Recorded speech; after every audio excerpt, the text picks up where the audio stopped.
this is what his dad finally unlearned, that he was taught through Mike's fabulous therapist that Mike will probably tell you later about, to unlearn this, that if Mike had a fear, to bring to us a fear, the absolute worst area we were put into was to try to undo that. Oh, that's not going to happen, Mike. Oh, this is, you're putting too much attention on this. No, this won't happen. No, I really do think it's fine, Mike. And that's kind of rhetoric that went on for years and years. We would try to take him down off of something, bring him back down.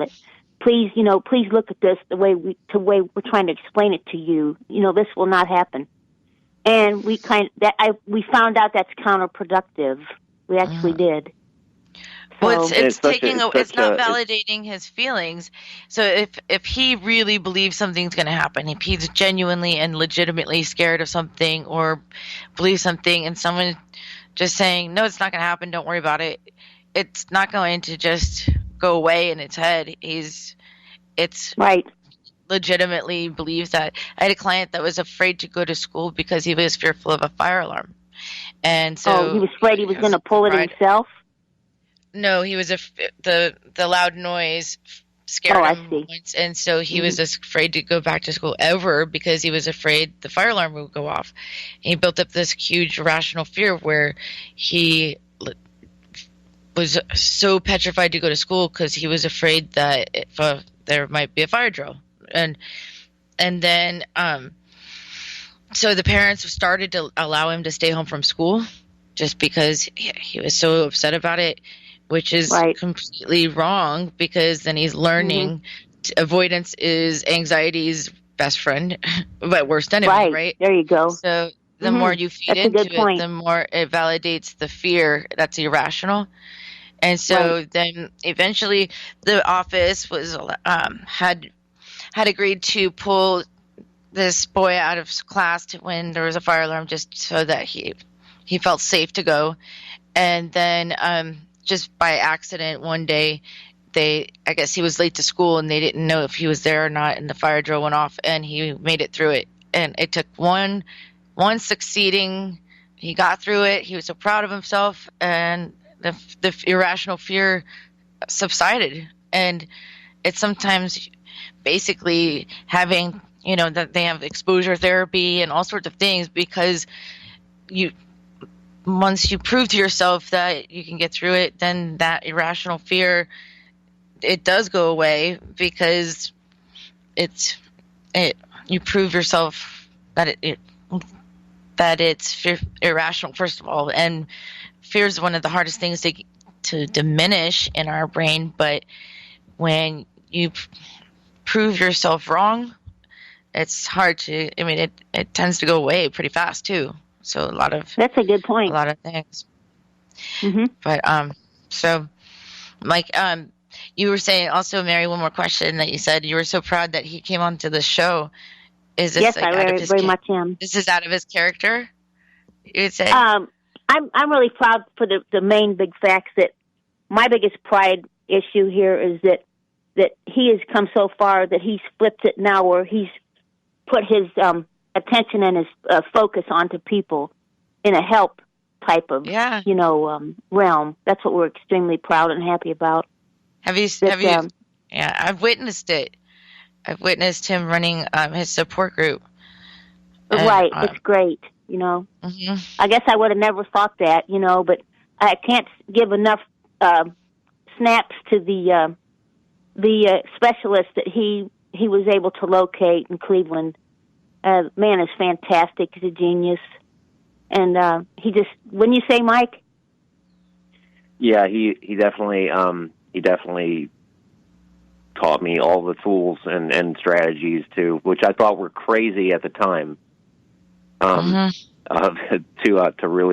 really get the upper hand on this thing. It's just baby steps. Someone's completely irrationally scared of going down an escalator. Eventually, they're going to have to try to go down the escalator, and then that fear would diminish. Some people develop irrational fears of birds, or that's more like a phobia, though. But one fear leads to another, and then it's obsessions that end up where we pick up compulsions like actions to alleviate the fear of whatever's in the mind at the time. So the obsessive thinking could be like, did I would think right now. Yep, the stove would be a big one too. I was just going to interject a lot of people have that one, just because that's a pretty common one. That's what I said. It's what I've heard too. Is that right now everybody kind of has the experience of what it's like to have OCD all the time. Right. Because of the coronavirus. Right. Because of the coronavirus. At least the contamination part. Right. Or just it can even. I think it can even go broader than that. It's just. I mean, if you just take the virus part out of it, just the fear of a threat, of an ever-present threat. Except the coronavirus is not irrational, but it's really very, very real for all of us. But to someone with obsessive compulsive disorder, whatever their fear is just as valid in their head to them. So when someone says, "Oh my gosh, I'm so OCD," it's really offensive to a lot of people. I think that is an offensive term to people. I've listened to that in my line of work that I do. And people would be getting real detailed in what they do. I'm in catering myself. And they'd be getting real detailed, and I'm thinking, yes, you really don't understand that when it pops out that way just because a person's going to set a fork a certain way, you know. Yeah, or clean. They like that term. I think it was Target a couple Christmases ago got boycotted because they had a sweatshirt and it says, "I have OCD," and it said obsessive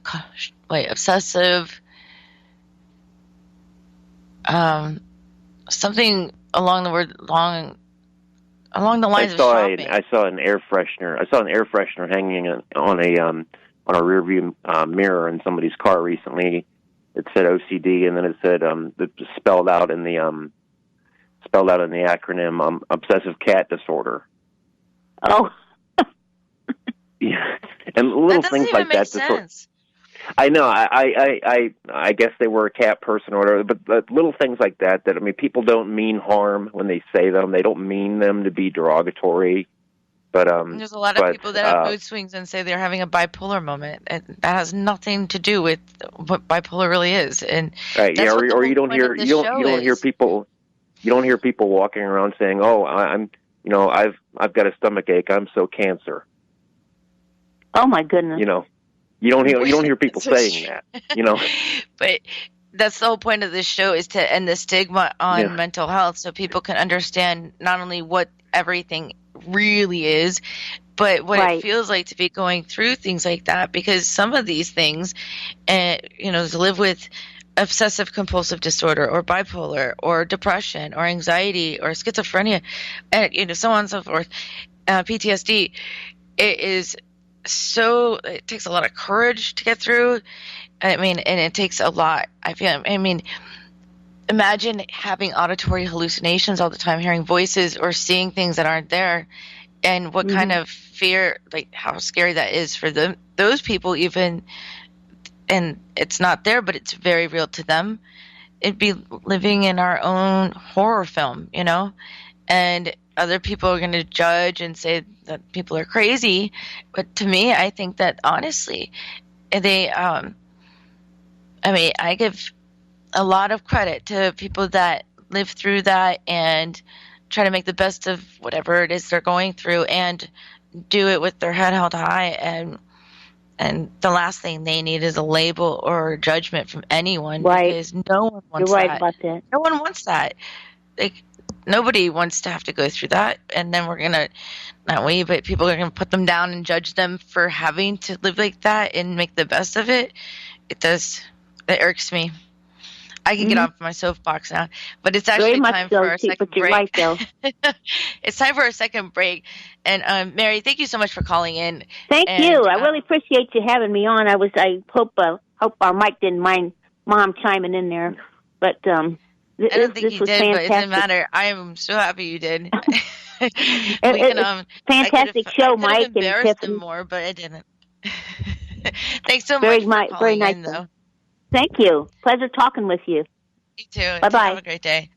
And it's time for our second break, and we are accepting callers 866-826-1340, 866-826-1340, and we will be back with Moments of Clarity in just a moment, and please stay tuned. We will return to Moments of Clarity with Tiffany Warner after these messages. This is the Tan Talk Radio Network. If you are like most people, you worry with the financial challenges you face today. How do you protect your family from financial ruin? How will you reduce your liabilities and get out of debt sooner? And how can you deal effectively with the constant changes in your job, your career, and your business? Overcoming your financial challenges is like building a house. You must build from the ground up. You must learn how to make more money, save more money, grow your money, and protect your money. Forever Forward Financial specializes in teaching you these 4 basic money skills so you can achieve your dreams and end your worry. Call us today and schedule your complimentary, no-obligation meeting to discuss your needs and concerns. Call Scott Bigley at 727-422-7761. Are you looking for a great book? If you like to root for the underdog, Joe Potosi's book is a book for you. A real American Odyssey that will grab your attention with its fast-moving narrative. You won't be able to put this masterpiece down. When the Dust Settled by Joe Potosi. Go to Amazon, Barnes & Noble, or Zulin Press. Hi, this is Tiffany Warner, your host of Moments of Clarity. Living with a mental health disorder is not easy. If you or someone you know are struggling with this, please know it's so important to seek treatment, and I'm here to help. Please visit the website at momentsofclaritywithtiffany.com to view blog posts and resources on this site to help educate and inspire you to take action, because there's no shame in seeking help for mental health. While you're there, please take a few seconds to sign up for my email list. You'll get some extremely valuable educational and entertaining content that can be sent right to your inbox each week. Plus, you'll also get instant and free access to my guide on managing your anxiety. You can also follow me on Twitter at MOC with Tiffany and at Facebook at Tiffany Warner. And once again, the website is momentsofclaritywithtiffany.com. Thank you so much for your support and for listening to your show, because change can only come when we stand together as one.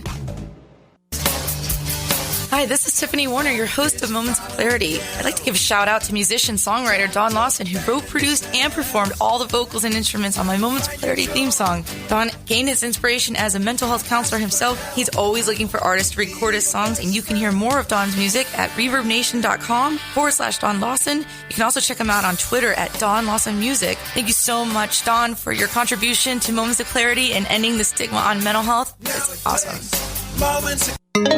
This is the Tan Talk Radio Network. Now back to Moments of Clarity with Tiffany Warner, licensed mental health counselor. To engage in the conversation, call 866-826-1340. Here's Tiffany. Hey, welcome back, and this is Moments of Clarity. My name's Tiffany Warner. I am a licensed mental health counselor, and I'm your host.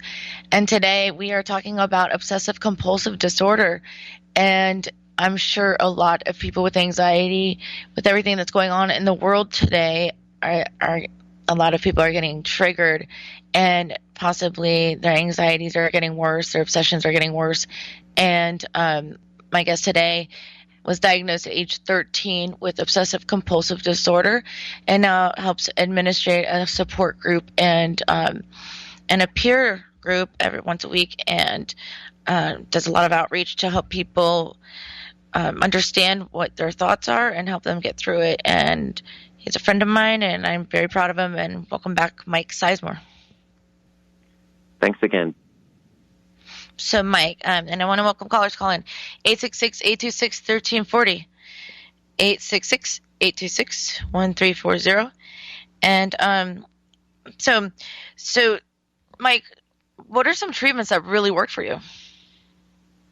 So the treatments that are really for OCD are really two different things, but one thing in specifically. The treatment that made the biggest change in me was is a treatment called exposure and response prevention, and it's a form of cognitive behavioral therapy but it's only a specific type of cognitive behavioral therapy. And so what